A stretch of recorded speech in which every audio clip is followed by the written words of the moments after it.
Hi everyone, कैसे हो आप सभी लोग। आई होप आप लोग अच्छे होंगे। मैं हूं राहुल जयसवाल एंड स्वागत करता हूं आप सभी का एक बार फिर हमारे यूट्यूब चैनल JR ट्यूटोरियल्स में। तो दोस्तों उम्मीद करता हूं आप लोग अच्छे होंगे। और सबसे पहले तो यार बी सेफ, क्योंकि यार अभी जो मॉनसून चल रहा है, जो बारिश चल रहा है, बहुत ही भयंकर चल रहा है। ठीक है, बहुत सारे महाराष्ट्र में ऐसी ऐसी जगह है जहां पे बहुत ज्यादा फ्लड आ चुका है, यानी कि बहुत ज्यादा बारिश की वजह से पानी जमाव हो चुका है। एंड साथ में कुछ जगह लैंडस्लाइड भी हो गए। रायगढ़ जिले का आज ही मैंने न्यूज सुना कि यार बहुत भयंकर तरीके से लैंडस्लाइड हुआ और एक गांव उसके नीचे आ गया पूरा। ठीक है, तो यार मैं आपसे बस इतना ही बोलना चाहूंगा कि देखो, सेफ्टी प्रिकॉशंस के साथ ही घर से बाहर निकलना, स्कूल जा रहे हो, क्लास जा रहे हो, या फिर कहीं पे भी आपके पेरेंट्स भी वन जा रहे हैं, तो यार सेफ्टी का ध्यान रखें और जितना ज्यादा जरूरी रहेगा तभी घर से बाहर निकले।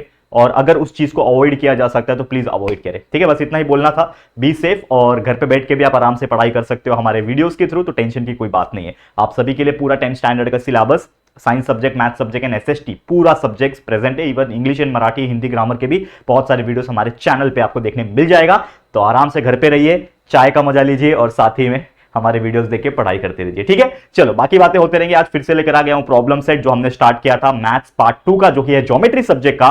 तो एक प्रॉब्लम सेट हमने इस ज्योमेट्री सब्जेक्ट का कंप्लीट कर दिया है, दूसरा भी लगभग 2-4 दिनों के अंदर कंप्लीट हो जाएगा। मैथ्स 1 के भी 2 प्रॉब्लम सेट हो चुके हैं, मतलब देखते ही देखते विद इन 1 और 2 मंथ ये पूरा प्रॉब्लम सेट खत्म हो जाएगा। मतलब आपका एंटायर सिलेबस, मतलब सिलेबस तो कंप्लीट है ही, लेकिन और जो चीज आपको चाहिए था प्रॉब्लम सेट भी, वो भी आपको मिल जाएगा। ठीक है, तो फिर मतलब बचा के ऐसा सब कुछ तो मिलेगा आपको, बस पढ़ना है आपको। ठीक है, साथ ही में हमारा एप्लीकेशन पे हमने एक नया बैच चालू किया, जिसमें हम दोबारा से सब चीज न्यू तरीके से पढ़ा रहे हैं। विश्वास बैच नाम है, लेकिन ये बैच जो है वो एक पेड बैच है, पेड कोर्स है। तो प्लीज अगर आपको ऐसा लगता है तो एक बार विजिट कर लीजिए ऐप पे जाके, पेड कोर्स के सेक्शन में 10th स्टैंडर्ड का विश्वास बैच। अगर आपको बेटर लगेगा तो जरूर से एनरोल कीजिएगा। ठीक है, चलिए आते हैं टॉपिक के ऊपर। तो आज हम क्वेश्चन नंबर 2 एंड 3 देखने वाले हैं, बड़े बड़े क्वेश्चन से। क्वेश्चन नंबर 1 के अंदर 8 एग्जांपल्स थे, तो 8 एग्जांपल हमने सॉल्व कराए। आज क्वेश्चन नंबर 2 के अंदर 6 एग्जांपल और क्वेश्चन नंबर 3 हम आपके लिए सॉल्व कराएंगे। और हमारा टारगेट यही रहता है कि हम ज्यादा बड़ा वीडियो नहीं बना रहे, जैसे कि आप जानते होंगे हमने पहले भी यही कहा था कि हमारा तरीका जो है थोड़ा अलग है। तो हम शॉर्ट वीडियोस टारगेट करते हैं, like 30 minutes, max to max 40 minutes. कभी कभी हम ज्यादा मतलब लैग कर रहे होते हैं तो हम बड़े वीडियोस बनाते हैं, लेकिन अभी फिलहाल में चीजें सब कंप्लीट है, सिस्टमैटिक चल रहा है, और ये प्रॉब्लम सेट भी कोई प्रेशर नहीं हम पे, तो आराम आराम से करेंगे, कोई दिक्कत नहीं है। आप लोग डेली पढ़ाई करो। ये प्रॉब्लम सेट से पहले आपको क्या पढ़ना है, इस पूरे चैप्टर के लेक्चर वीडियोस पढ़ने, पूरा लेक्चर समझ में आ जाएगा, हर टॉपिक्स आपको समझा रहेगा, तो ये प्रॉब्लम सेट आपको समझेगा। करेक्ट है, तो ये चीज का ध्यान में रखिएगा। चलिए आ जाते हैं टॉपिक पे। हमने कई सारे क्वेश्चंस देखे थे कल के दिन, आज हम क्वेश्चन नंबर 2 से सॉल्व करने वाले हैं। क्वेश्चन पूछा है सॉल्व द फॉलोइंग, आपको बहुत सारे साइमल्टेनियस एग्जांपल्स दिए हुए हैं और वो एग्जांपल्स को आपको समझना है और सॉल्व करना है। देखो सबसे पहले आ जाते हैं टॉपिक पे। पहला क्वेश्चन क्या बोल रहा है, देखो समझो इसको। क्या बोल रहा है, find the height of A equilateral triangle having side 2a। मतलब एक क्या रहेगा, इक्विलैटरल ट्रायंगल रहेगा। तो मैं क्या करता हूं ना, एक रफली एक इक्विलैटरल ट्रायंगल को मैं ड्रॉ कर लेता हूं। समझ लो, इक्विलैटरल ट्रायंगल का मतलब कौन बताएगा मुझे।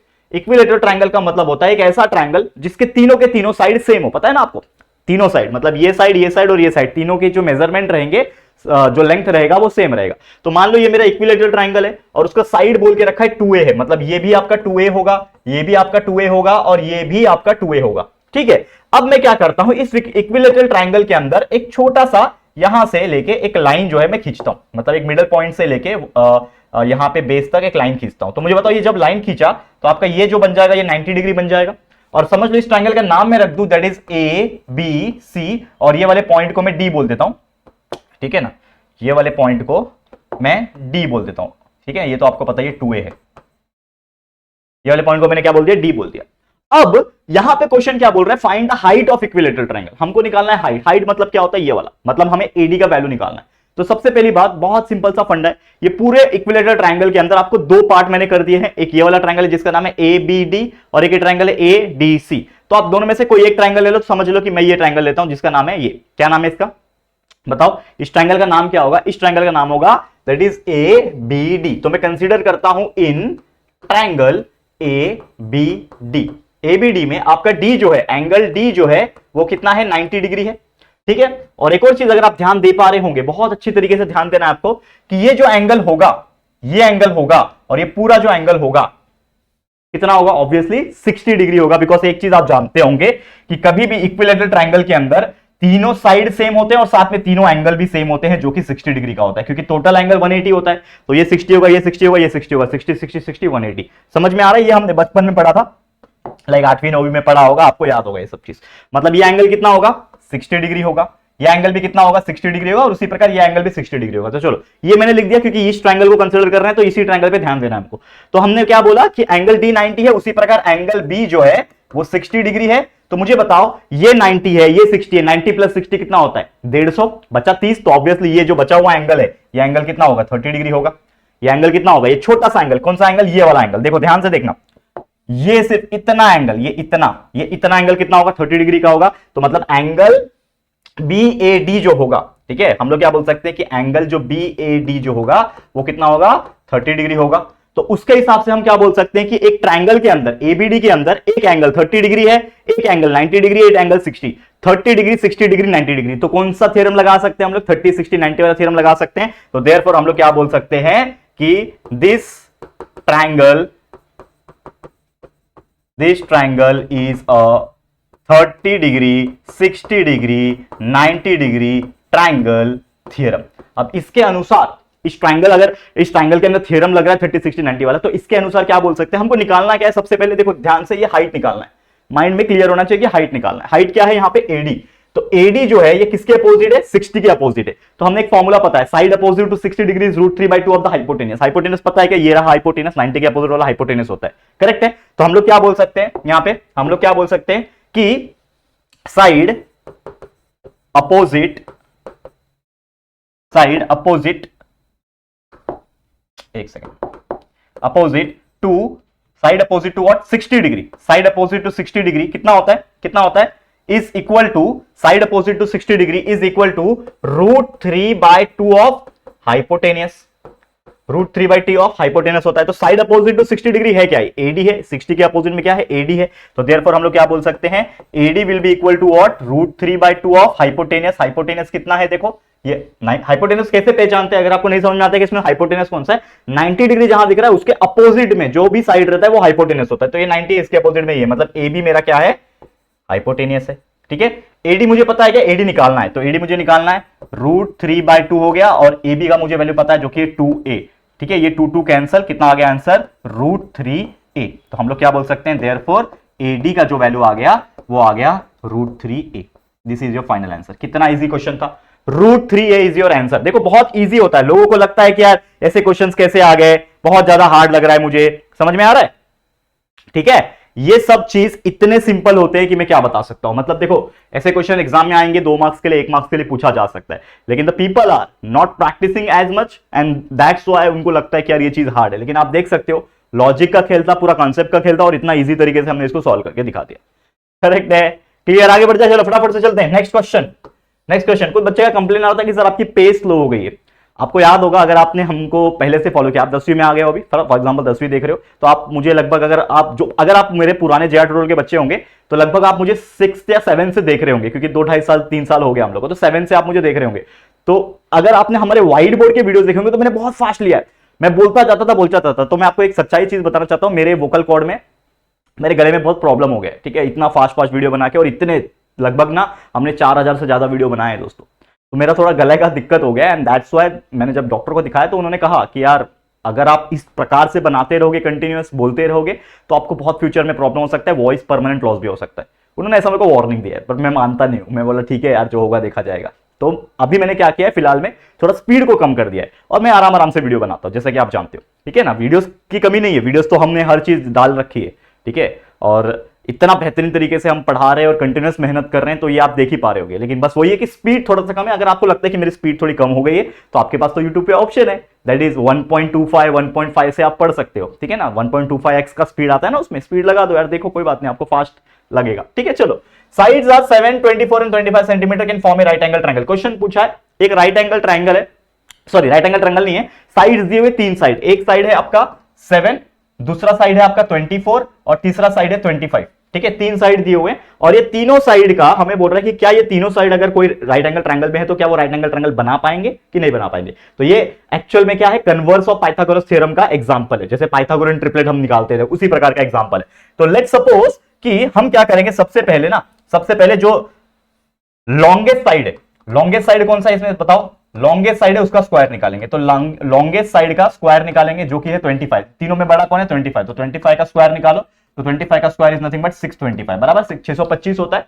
अब उसके बाद निकालेंगे हम लोग लॉन्गेस्ट साइड के बाद क्या निकालते हैं हम लोग, रिमेनिंग साइड का सम का स्क्वायर, रिमेनिंग साइड के सम का स्क्वायर, मतलब जो रिमेनिंग साइड बच गया है 7 और 24, मतलब 7 का स्क्वायर प्लस 24 का स्क्वायर निकालेंगे। तो कैसे आएगा, 7 का स्क्वायर कितना होता है दोस्तों 49 होता है, प्लस 24 का स्क्वायर होता है 576, ठीक है 576 प्लस 49 कर दो, कितना आता है देखो, 6 plus 9 is 15, 1 carry, 7 plus 4 11, 12, 1 carry and 5 plus 1 is 6, तो 625 आ गया हमारा। तो हम लोग क्या बोल सकते हैं, कि हमारा ये जो 25 जो है, मतलब ये जो सबसे बड़ा नंबर है, इसका स्क्वायर जो है वो हमारे 7 का स्क्वायर प्लस 24 स्क्वायर के बराबर आ रहा है। तो हम लोग क्या बोल सकते हैं, देयरफॉर लॉन्गेस्ट जो साइड था, लॉन्गेस्ट साइड का जो स्क्वायर था वो किसके बराबर आ रहा है, सम ऑफ रिमेनिंग साइड के स्क्वायर के बराबर आ रहा है, सम ऑफ रिमेनिंग साइड के स्क्वायर के बराबर आ रहा है। और अगर ऐसा होता है तो देयरफॉर हम लोग क्या बोल सकते हैं दोस्तों,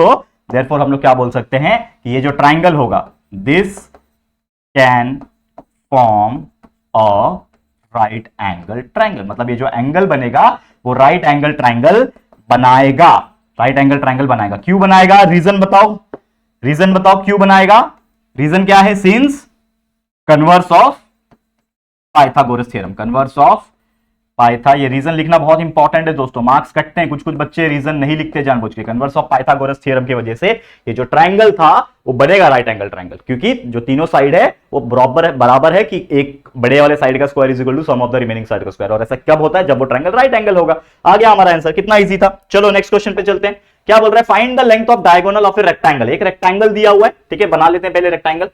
हमारे पास रेक्टेंगल अवेलेबल है, तो यहां पे एक छोटा सा रेक्टेंगल बनाएंगे इस प्रकार से। चलो ये हो गया रेक्टेंगल, ठीक है। अब ये रेक्टेंगल में आपको बोल रहा है लेंथ ऑफ ए डायगोनल निकालना है, मतलब एक डायगोनल होगा। तो चलो एक लाइन खींच के डायगोनल बना लेते हैं। सबसे पहले डायगोनल मतलब आप जानते ही हो, ये डायगोनल होगा having sides 11 and 60 centimetre. Side दिया हुआ रेक्टेंगल का 11 एंड 60, तो लेंथ जो होता है वो बड़ा होता है रेक्टेंगल में, तो लेंथ होगा 60, ये होगा आपका 60, और साइड जो है मतलब जो दूसरा वाला ब्रेड्थ है वो 11 होगा, तो ये 11 होगा, ये भी 11 होगा। ये हमको दिया हुआ है, क्वेश्चन में ही दिया हुआ है, समझ लिया। हमको बोल रहा है लेंथ ऑफ डायगोनल निकालो, मतलब ये जो लाइन दिख रहा है इसका वैल्यू निकालना है। तो कुछ नाम दे देते हैं, बेटर रहेगा, that is A B C and D. मतलब हमको निकालना क्या है, ए सी निकालना है। मुझे बताओ रेक्टेंगल है, तो ये एंगल, चाहे ये एंगल ले लो चाहे ये एंगल, सभी एंगल क्या होंगे, 90 डिग्री होंगे। तो सबसे पहले आप लिखोगे क्या, in rectangle ABCD, in rectangle ABCD, ठीक है, इन रेक्टेंगल एबीसीडी, हाँ क्या बोल सकते हो, हाँ इन रेक्टेंगल। अब मैं ना डायरेक्ट ना मैं क्या करता हूं, ट्राइंगल कंसीडर करता हूं ना। देखो मैंने इस डायगोनल की वजह से एक ये ट्राइंगल बन रहा है, एक ये ट्राइंगल बन रहा है, दो ट्राइंगल मुझे बनता हुआ नजर आ रहा है। तो मैं क्या करूंगा, ये ट्राइंगल ले लूंगा, इसके हेल्प से मुझे ये मिल जाएगा हाइपोटेनस से। चलो ये ट्राइंगल का नाम क्या है, एबीसी। तो मैं क्या लेता हूं, इन ट्राइंगल ए बी सी। इसमें आप देखोगे तो एंगल बी जो है वो 90 डिग्री है। तो एंगल बी जब 90 डिग्री होता है तो हम लोग क्या लगा सकते हैं, बाय पाइथागोरस लगा सकते हैं, बाय पाइथागोरस थ्योरम। क्योंकि कोई भी ट्रायंगल के अंदर अगर 90 डिग्री बन रहा है तो वो उसमें पाइथागोरस मतलब राइट एंगल ट्रायंगल हुआ, और राइट एंगल ट्रायंगल में पाइथागोरस थ्योरम लगता ही लगता है, ठीक है। तो पाइथागोरस थ्योरम के अनुसार क्या हो जाता है, हमारा फॉर्मूला क्या है, हाइपोटेनस का square is equal to sum of the remaining side का स्क्वायर। तो इसमें हाइपोटेनस कौन है, देखो ये जो लाइन है इस ट्रायंगल में ये हाइपोटेनस है एसी, तो ये हो जाएगा दैट इज एसी का स्क्वायर इज इक्वल टू ये एबी और ये बीसी का स्क्वायर, तो एबी स्क्वायर प्लस बीसी का स्क्वायर। तो एसी का वैल्यू निकालना है हमें, मतलब जो हमारा ये हाइपोटेनस है ना इसका वैल्यू निकालना है। एबी का वैल्यू है 11, तो 11 का स्क्वायर प्लस बीसी का वैल्यू है 60 का स्क्वायर, ठीक है, इज इक्वल टू 11 का स्क्वायर होता है 121 प्लस 60 का स्क्वायर होता है 3600, ठीक है। अब दोनों को प्लस कर दो, हमारा आंसर आ जाएगा। तो एसी का square will be equal to what, कितना हो जाएगा, देखो 3600 3721 3721 हो जाएगा। तो हमको एसी का वैल्यू चाहिए भैया, हम निकालेंगे, इसका अंडर रूट में चला जाएगा ये, तो एसी का वैल्यू विल बी गेट कितना आएगा, करके देखो स्क्वायर रूट ऑफ 3721 निकालना। अगर नहीं आता स्क्वायर रूट निकालने तो मैं बता देता हूं, देखो क्या करना होता है, सिंपली 3721 लिखा, ठीक है। अब मुझे बताओ ऐसा ऐसा लाइन खींच दो, मैंने आपको कई बार मैथ्स ट्रिक्स के वीडियो सीरीज में आपको पढ़ाया हुआ है कि how to find the square root of any number, ठीक है ना। अब ये 3721 है, 3 के टेबल में जाएगा कि, चलो चेक करो, 3 1 3 3 2 6 3 4 12, 3 के टेबल में नहीं जाएगा। अब मुझे बताओ लास्ट में 1 आ रहा है, तो 1 कौन से कंडीशन में आता है, या तो 3 के टेबल में आता है या तो 7 के टेबल में आता है। 7 के टेबल में जाएगा क्या, 7 4 28, 7 5 35 22 बचे, 7 3 21 11 नहीं जाएगा। फिर डायरेक्ट आता है 11 का टेबल, 9 के टेबल में भी जाना चाहिए, तो 9 4 36, ठीक है, फिर 12 बचा, 9 4 36, 1 बचा 12, 9 1 9 और 31, 9 के टेबल में नहीं जाएगा, 11 के टेबल में ट्राई करते हैं। देखो 11 1 जा 11, 11 2 जा 22, 11 3 जा 33, तो समझ लो 11 3 जा 33 है, 4 बचा 42, फिर 11 3 जा 33, फिर कितना बचेगा अगेन 7 और 2 9, 91 नहीं जा रहा क्या यार, कंफ्यूजन हो गया अभी तो मुझे ऐसा लग रहा है कि यार ये जा ही नहीं रहे हैं, क्रॉस चेक करना पड़ेगा, कुछ गड़बड़ तो नहीं करते हमने, क्रॉस चेक कर लेगा बच्चे, देखो हम लोग कर लेते हैं कुछ, मतलब क्या इतना अटकने से अच्छा क्रॉस चेक कर लेते हैं ना हम लोग, ठीक है ना। हाँ चलो क्या करेंगे अभी, नहीं समझ में आ रहा है। हाँ तो हम क्या करते हैं पता है, ठीक है डायरेक्ट ना कुछ ऐसा वैल्यू लेते हैं डायरेक्ट, मतलब अगर आपको इससे निकालने नहीं हो रहा है, मतलब समझ लो इसमें मतलब आ ही नहीं रहा है, कितना भी ट्राई किया नहीं आ रहा है, एक और तरीका क्या है मैं आपको बताता हूं। समझ लो आपको पता है कि ये 3600 जो है, 3600 जो है 60 का स्क्वायर है, बराबर है, इमेजिन करो 3600 60 का स्क्वायर है, तो मुझे पता है 60 का स्क्वायर 3600 होता है, तो उसके आगे का ही नंबर होगा जो 37 मतलब 3721 का स्क्वायर होगा, समझ में आ रहा है। तो मुझे एक चीज पता है कि 60 का स्क्वायर जो होता है वो 3600 होता है, तो ये हमको चाहिए किसका स्क्वायर, 3721 का मतलब चाहिए, तो ये x है, समझ में आ रहा है, x का स्क्वायर है, करेक्ट है, तो इसको क्या कर लो आप क्रॉस मल्टीप्लाई कर लो, या फिर सबसे बेस्ट तरीका बताऊं, अगला जो नंबर है 61 वो ले लो, तो समझ लो अगला नंबर ट्राई करूंगा, वो नहीं आएगा तो उसके अगला नंबर ट्राई करूंगा, तो 61 का स्क्वायर कैसे निकालूंगा, 61 मल्टीप्लाई बाय 61, 1 1 जा 1, 1 6 जा 6, 0 6 1 जा 6, 6 6 जा 36, ठीक है 1 6 6 12, 1 कैरी 7 3 3 7 2 1, देखो यही आ गया, मतलब हमारा आंसर क्या आ गया 61। समझा ये चीज मैंने कैसे किया, इसमें आपको थोड़ा टाइम लगेगा, क्योंकि देखो ये चीज हम रट्टा मार के तो नहीं, मैं तो बोलने के लिए बोल दूंगा क्या 61 आंसर आ रहा है, कैसे आया कौन बताएगा, मैं बता रहा हूं ना 61 कैसे आया, तो आपको ऐसे थोड़ा बहुत चेक करना है कि किसका वो स्क्वायर है, समझ में आ गया। तो हमारा आंसर आ गया एसी का 61, देयरफॉर ये हमको पूछा था लेंथ ऑफ डायगोनल ना, देयरफॉर डायगोनल लेंथ, डायगोनल जो लेंथ है वो कितना है 61 सेंटीमीटर, ऐसा आपको लिख देना है, खत्म कहानी। इजी था क्वेश्चन इजी है, बस थोड़ा सा आपको दिमाग लगाना है, जो भी चैप्टर अगर आपने पढ़ा हुआ, देखो कोई बच्चा अगर डायरेक्ट प्रॉब्लम सेट देख रहा है पाइथागोरस थ्योरम का, तो उसको थोड़ा सा नया लगेगा, समझ में तो आ रहा होगा कोई प्रॉब्लम नहीं, क्योंकि यार इतना बेहतरीन तरीके से हम पढ़ा रहे समझा रहे, लेकिन अगर कोई बच्चा ये चैप्टर के वीडियोस देख के पहले ही रख चुका है, ये चैप्टर उसने पहले ही पढ़ के कंप्लीट किया हुआ है हमारे वीडियोस देख के, तो यार ये चैप्टर उसको, ये प्रॉब्लम सेट उसको बहुत इजी लग रहा होगा, बोल रहा होगा कि यार सर अच्छा है, रिवीजन हो रहा है मेरा, है कि नहीं, कमेंट करके बताना। चलो अब नेक्स्ट क्वेश्चन पे चलते हैं, चलो नेक्स्ट क्वेश्चन क्या है, find the length of hypotenuse, again hypotenuse का लेंथ निकालना, फिर right angle triangle having sides 9 and 12 centimetre, मतलब एक राइट एंगल ट्रायंगल ले लो, पहले क्या करता हूं मैं, एक राइट एंगल ट्रायंगल ड्रॉ कर लेता हूं, इस प्रकार से एक राइट एंगल ट्रायंगल ड्रॉ हो जाएगा, ये बन गया आपका राइट एंगल ट्रायंगल, दिख रहा है, ये आपका 90 डिग्री होगा, नाम रख दो ए बी एंड सी नाम रख दिया। लेंथ ऑफ हाइपोटेनस निकालना, मतलब एसी का वैल्यू निकालना है, right angle triangle having side 9 and 12, तो समझ लो कोई एक 9 होगा कोई 12 होगा, मान लिया। क्या निकालना है, इन ट्रायंगल, इसका नाम क्या रखा मैंने एबीसी, इसमें एंगल बी जो है वो 90 डिग्री है, ठीक है, तो देयरफॉर क्या लगा सकते हैं, पाइथागोरस थ्योरम लगा सकते हैं, पाइथागोरस थ्योरम क्या बोलता है कि हाइपोटेनस का square is equal to sum of the remaining side का स्क्वायर, तो हाइपोटेनस कौन है इसमें 90 के अपोजिट, मतलब एसी मेरा हाइपोटेनस है, तो एसी का square will be equal to AB का स्क्वायर प्लस बीसी का स्क्वायर, इतना तो आप अभी स्मार्ट हो गए होंगे कि ये चीज क्या हो रहा है समझ में आ रहा है, तो एबी कितना है 9 है, 9 का स्क्वायर प्लस बीसी कितना है 12, 12 का स्क्वायर, तो देयरफॉर एसी का square will be equal to what, 9 का स्क्वायर होता है 81 प्लस 12 का स्क्वायर होता है 144, ठीक है, प्लस कर लेते हैं, तो एसी का square will be equal to 40 नहीं 1 plus 4 is 5, 4 plus 8 is 12, 1 carry और 1 प्लस 1 इज 2, 225 आ गया, तो AC का square is equal to 25, therefore AC will be equal to under root में चला जाएगा 225, तो देयरफॉर आपका AC का वैल्यू आ गया 225 का स्क्वायर रूट क्या है 15, 15 का स्क्वायर 225 होता है, तो 15 आ गया, सेंटीमीटर दिया है ना, तो AC will be equal to 15 centimetre, तो हमको निकालना क्या था, लेंथ ऑफ हाइपोटेनस, तो आप लिख दो यहाँ पे therefore the length of hypotenuse, length of hypotenuse is equal to 15 centimetre, आ गया आंसर, खत्म कहानी। कितना इजी है कि नहीं, बहुत ज्यादा इजी होता है दोस्तों, और इतना इससे ज्यादा सिंपल मतलब मैं क्या ही बताऊं आपको कि क्या हो सकता है, बहुत इजी एग्जांपल्स, ठीक है। चलो नेक्स्ट क्वेश्चन पे चलते हैं, क्या बोल रहा है अगला क्वेश्चन, समझो इसको, a side of a isosceles right angle triangle, isosceles right angle, isosceles का मतलब पहली बात तो कोई भी ट्रायंगल के अंदर दो साइड अगर सेम है तो उसको आइसोसेलेस बोलते हैं, और ये राइट एंगल भी है, तो इसका डायग्राम कैसे ड्रॉ करेंगे अगर हम लोग, तो मैं बताऊं आपको, तो ये जितना है ये भी उतना ही रहेगा, और ये वाला मतलब ये बन गया आपका राइट एंगल भी, और ये आपका साइड और ये साइड, मतलब ये साइड और ये साइड सेम लेंथ के होंगे, और ये हाइपोटेनस, तो ये बन गया राइट एंगल भी बन गया और आइसोसेलेस भी बन गया। इसका नाम अगर मैं रखता हूं दैट इज अगेन एबीसी रखता हूं, समझ लो, तो इसमें क्या बोल सकता हूं, इसका जो साइड है इसका वैल्यू उन्होंने दे रखा है x, मतलब अगर ये साइड x है तो ये भी साइड x रहेगा, क्योंकि ये आइसोसेलेस ट्रायंगल है, और राइट एंगल भी है, इसके लिए ये 90 डिग्री रहेगा। तो हमको पूछा है फाइंड द हाइपोटेनस, मतलब अगेन इसमें AC का वैल्यू निकालना है। तो सबसे पहले अगेन मैं क्या करूंगा इसमें, बताओ। In triangle ABC, angle B जो है मेरा वो 90 डिग्री है, क्योंकि राइट एंगल ट्राइंगल दिया है भाई, क्वेश्चन में ही बोल रखा है, तो एंगल B मेरा 90 डिग्री है। तो इसके अनुसार क्या होगा, हम लोग लगा सकते हैं इसमें पाइथागोरस थ्योरम। देखो क्या लगा सकते हैं, पाइथागोरस थ्योरम लगा दिया, पाइथागोरस थ्योरम। अब उसके अनुसार पाइथागोरस थ्योरम क्या बोलता है कि, क्या बोलता है, हाइपोटेनस का square is equal to sum of the remaining side का स्क्वायर, मतलब यहां पे भी हो जाएगा AC का square is equal to AB का स्क्वायर प्लस BC का स्क्वायर। तो AB कितना है भैया, x है, x का स्क्वायर। BC कितना है भैया, अगेन x है, x का स्क्वायर। AC का वैल्यू निकलेगा यहां से, तो देयरफॉर AC का square is equal to x square plus x square कितना हो जाएगा, 2x स्क्वायर। तो देयरफॉर AC का वैल्यू अगर मुझे निकालना है तो ये पूरे 2x स्क्वायर को क्या करना पड़ेगा, अंडर रूट में डालना पड़ेगा। 2x स्क्वायर है, x स्क्वायर का रूट कितना बाहर निकल जाएगा, x स्क्वायर का रूट बाहर निकल जाएगा x, और अंदर बच जाएगा √2। तो आपका आंसर आ गया x √2 सेंटीमीटर। तो ये आपका है AC, आपको निकालना क्या था, हाइपोटेनस। तो देयरफॉर आप बोल सकते हो कि हाइपोटेनस का जो वैल्यू आ गया, hypotenuse is equal to x √2 centimetre. This is your final answer.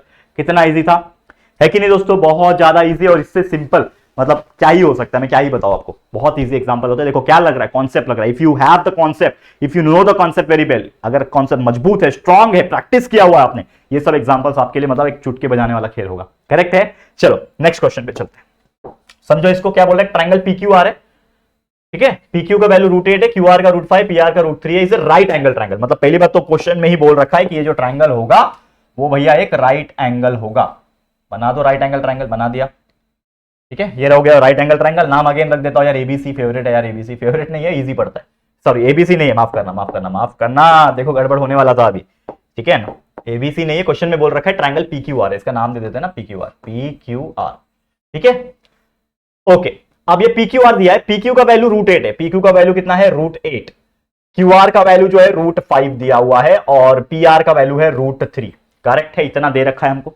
हमको पूछा है कि क्या भैया ये जो ट्राइंगल है, क्या ये जो ट्राइंगल है वो राइट एंगल है, मतलब ऐसा नहीं बोला कि ये ट्राइंगल राइट एंगल है, हमने तो ऐसा बना दिया राइट एंगल दिखने जैसा, लेकिन अभी तक मैंने ये भी नहीं बोला कि 90 डिग्री है, कहीं पे भी जिक्र ही नहीं किया है। हमको बोला है कि भाई एक ट्राइंगल है PQR नाम का, और उस PQR नाम के ट्राइंगल में PQ का वैल्यू इतना है, QR का वैल्यू इतना है, और PR का वैल्यू इतना है। तो पता लगाओ कि क्या ये ट्राइंगल राइट एंगल है, और अगर राइट एंगल ट्राइंगल है तो भैया 90 डिग्री कौन सा है, क्या ये 90 डिग्री है, क्या ये 90 है, क्या ये 90 है। तो चलो पता लगाते हैं, और ये डायग्राम हमने जो बनाया वो सही है कि गलत है। अगर वो गलत होगा तो हमको चेंज करना पड़ेगा, कैसे बताता हूं, ध्यान देना। तो हम लोग क्या लिखेंगे, सबसे पहले इन ट्राइंगल PQR, इस ट्राइंगल PQR में हमको बाकी चीजें जो वैल्यू है वो दिया हुआ है, ठीक है। अब हम क्या बोल सकते हैं, हम क्या बोल सकते हैं, इस चीज को समझो। हमको क्या लगाना है, राइट एंगल ट्राइंगल बनाना है, हमको बनाना है राइट एंगल ट्राइंगल। और मुझे अगर पता लगाना है कि कोई भी ट्राइंगल राइट एंगल है या नहीं, वो कैसे पता लगाते हैं, दो ही तरीका है। एक तो हमारा वो converse of Pythagoras theorem, converse of Pythagoras theorem क्या बोलता है कि जो सबसे बड़ा साइड जो है उसका स्क्वायर ले लो is equal to the remaining side का स्क्वायर। अगर ये ऐसा आ रहा है तो हमारा जो वैल्यू होगा वो मतलब जो अगर दोनों का इक्वल आ गया, सेटिस्फाई हो गया, तो हम लोग बोल सकते हैं कि वो ट्राइंगल राइट एंगल होगा, ठीक है। लेकिन 90 डिग्री कैसे पता चलेगा, ये भी एक दिक्कत है, ठीक है।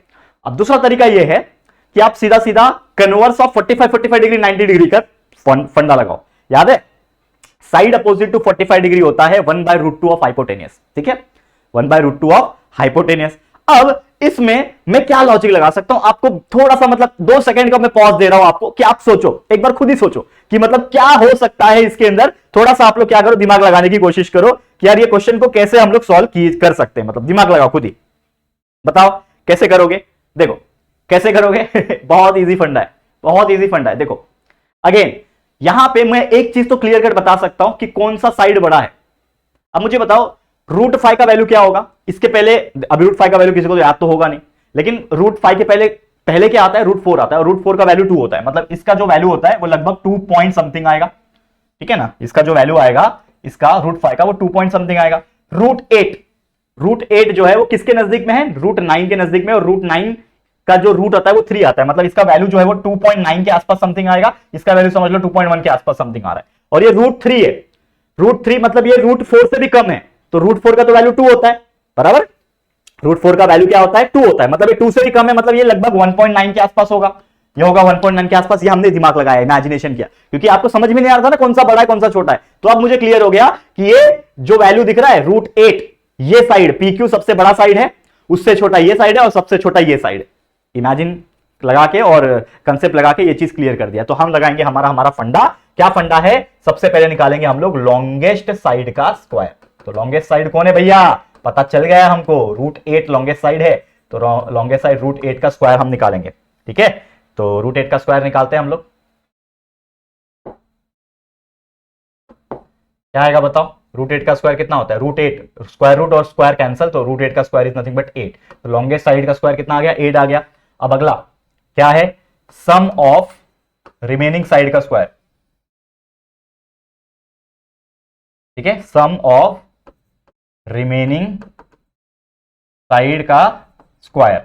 इसका वैल्यू कैसे निकलेगा? रिमेनिंग साइड कौन कौन से भैया? एक ये रिमेनिंग साइड है √5, इसका स्क्वायर प्लस करना पड़ेगा ये वाला √3 का स्क्वायर के साथ। ठीक है, √3 के स्क्वायर के साथ। तो √5 का स्क्वायर होता है 5 प्लस √3 का स्क्वायर होता है 3, 5 प्लस 3 होता है 8। तो हमारा वैल्यू आ गया सम ऑफ रिमेनिंग साइड का 8। तो लॉन्गेस्ट साइड का स्क्वायर भी 8 आ रहा है, sum of the remaining side का स्क्वायर भी 8 आ रहा है। तो हम लोग क्या बोल सकते हैं इसके वजह से? हम लोग क्या बोल सकते हैं? देयरफॉर लॉन्गेस्ट साइड का square is equal to sum of remaining side का स्क्वायर। रिमेनिंग साइड का स्क्वायर करेक्ट है, सम ऑफ रिमेनिंग साइड का स्क्वायर। तो उसके अनुसार हम लोग ने क्या बोला कि यहां पे जो √8 जो है इसका स्क्वायर जो आ रहा है वो √3 के स्क्वायर प्लस √5 के स्क्वायर के बराबर आ रहा है। तो हम लोग क्या बोल सकते हैं? By converse of Pythagoras theorem, ये जो ट्राइंगल है हमारा क्या है? देयरफॉर हम लोग क्या बोल सकते हैं? देयरफॉर ये जो ट्राइंगल है PQR is a right angled triangle. किसके वजह से आया? Converse of Pythagoras theorem. Shortcut में लिख दिया, आप लोग अच्छे से लिखना कि ये जो PQR ट्राइंगल है वो एक राइट एंगल ट्राइंगल है। क्या है? पाइथागोरस थ्योरम बन गया मेरा। समझ में आ गया? क्लियर है कि नहीं? क्लियर है? ओके। अब मुझे एक बात बताओ, जो लॉन्गेस्ट साइड का स्क्वायर होगा, मतलब हमारा फॉर्मूला क्या होता है? कोई भी पर्टिकुलर पाइथागोरस थ्योरम में फॉर्मूला क्या होता है? हाइपोटेनियस का square is equal to sum of the remaining side का स्क्वायर। क्या बोलता है? हाइपोटेनियस का square is equal to sum of the remaining side का स्क्वायर। तो हाइपोटेनियस का square is equal to sum of the remaining side का square. इसका मतलब ये जो लॉन्गेस्ट साइड है वो क्या है? हाइपोटेनियस है। तो ये हाइपोटेनियस है, मतलब इसमें लॉन्गेस्ट साइड क्या लिया है हमने? लॉन्गेस्ट साइड PQ लिया हुआ है ना। लॉन्गेस्ट साइड कौन है? PQ है। तो PQ इज द हाइपोटेनियस। तो हम लोग क्या लिख सकते हैं यहां पे कि therefore PQ is hypotenuse. PQ जो है मेरा हाइपोटेनियस है। PQ मेरा हाइपोटेनियस है। इमेजिन PQ मेरा हाइपोटेनियस है और हाइपोटेनियस के अपोजिट में जो भी एंगल होता है वो होता है आपका 90 डिग्री। मतलब ये एंगल बनेगा 90 डिग्री। मतलब ये डायग्राम जो हमने बनाया है इसको हमें क्या करना पड़ेगा? करेक्ट करना पड़ेगा। कैसे करेक्ट करेंगे? देखो ध्यान से, देखो ध्यान से, समझो इसको। देख समझो, मैं समझाता हूं, टेंशन मत लो। PQ मेरा हाइपोटेनियस है, ठीक है, समझ में आ रहा है? PQ मेरा क्या है? हाइपोटेनियस है। तो इसको हम लोग पूरा चेंज ही करना पड़ेगा, डायग्राम को ही चेंज करना पड़ेगा। अब मैं इसको मिटाता हूं, पूरे को मिटा दिया। मतलब मेरा एक हाइपोटेनियस है इस प्रकार से, ये हाइपोटेनियस है, एक मेरा इस प्रकार से होगा और ये मतलब ये मेरा PQ, ये क्या हो गया? हाइपोटेनियस। इसके अपोजिट में जो एंगल था ये क्या बनेगा? R, ठीक है। और PQ का था √8, ठीक है ना। QR का कितना दिया था? QR का √5 था और PR का कितना था? PR √3 था। ये आ गया आपका आंसर। मतलब PQ is the hypotenuse, that's why हम लोग क्या बोल सकते हैं? Therefore angle R is equal to, यहां पे जो एंगल R होगा वो 90 डिग्री होगा। हो सकता है किसी ने नाम चेंज किया होगा, P यहां से स्टार्ट किया होगा, तो उसके हिसाब से वो चेंज भी होगा। लेकिन यहां पे हमारा जो एंगल R है वो मेरा क्या हो गया है? 90 डिग्री बन गया है, ठीक है। तो angle R is the 90 degree. समझ में आ गया? That is PRQ is 90 degree. समझ में आ गया? क्लियर है? तो इसी के साथ ये क्वेश्चन भी होता है कंप्लीट। उम्मीद करता हूं आप लोगों को बहुत अच्छी तरीके से समझ में आ गया होगा। तो ऐसे ही क्वेश्चंस कई सारे और है जो हम करेंगे। तो एक आखिरी एग्जांपल, क्वेश्चन नंबर 2 पूरा हो गया, उसके 6 के 6 एग्जांपल मैंने करा दिया। एक और एग्जांपल आज के दिन में कराना चाहता था, जो कि क्वेश्चन नंबर 3। इसको देख लेते हैं, फिर हमारे आज के इस वीडियो को, लेक्चर को एंड करेंगे। पहला क्वेश्चन, मतलब क्वेश्चन नंबर 3 क्या बोल रहा है? एक ट्राइंगल है RST नाम का, ठीक है। RST कैसे ड्रॉ करूं? RST, S 90 डिग्री है, S 90 डिग्री है, तो ये होगा R, ये S 90 डिग्री है, ये T, मतलब ये 90 डिग्री हो गया आपका, ठीक है। एंगल टी इज 30 डिग्री, ये एंगल जो है वो आपका 30 डिग्री दिया हुआ है। आरटी 12 सेंटीमीटर, ये पूरा 12 सेंटीमीटर दिया हुआ है। आरएस और एसटी निकालना है, आरएस और एसटी आपको निकालना है। बहुत सिंपल क्वेश्चन है। मुझे एक बात बताओ कि अगर ये 90 है, ये 30 है, तो ये कितना होगा बचा हुआ एंगल? क्लियर कट बात है, ये एंगल कितना होगा? 60 डिग्री होगा। तो हम लोग क्या बोल सकते हैं, इन ट्रायंगल एबीसी नहीं है, बार बार आदत हो गई एबीसी लिखने की, एबीसी लिखने की आदत हो गई तो बार बार वही लिख रहा हूं। आरएसटी नाम है ना, in triangle RST angle S is equal to 90 degree and angle T is equal to 30 degree. ये सब क्या है? आपको गिवन है, ये आपको गिवन है।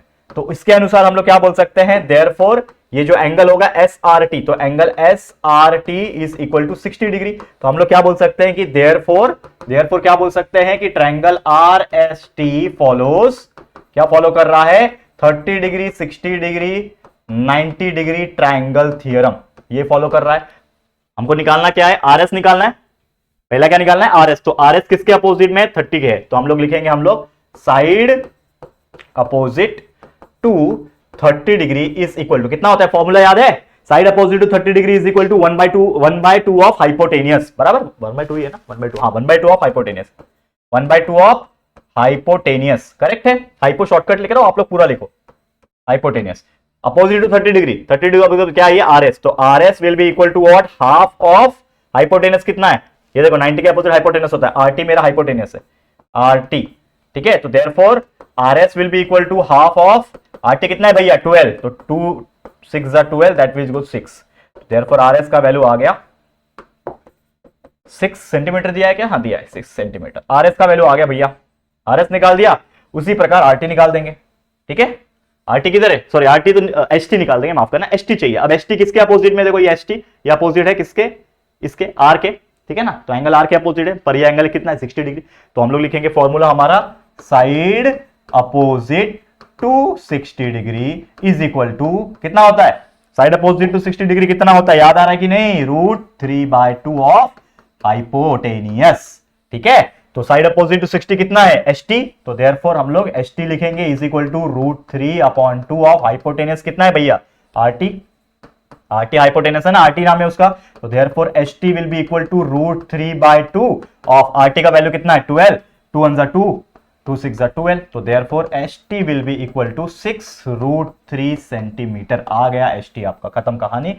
आरएस निकाल दिया, एसटी निकाल दिया। इसी प्रकार से हम लोग को सॉल्व करना था और कितना इजी तरीके से इस क्वेश्चन को भी हमने सॉल्व कर दिया। और इसी के साथ हमारा आज का जो वीडियो है इसको हम करते हैं एंड, ठीक है। अब नेक्स्ट लेक्चर जब आएगा उसमें हम आगे के क्वेश्चन 3 तो करा दिया, क्वेश्चन 4 वगैरह इसके आगे के जो एग्जांपल्स है धीरे धीरे करके सॉल्व करेंगे, कोई टेंशन की बात नहीं है, ठीक है।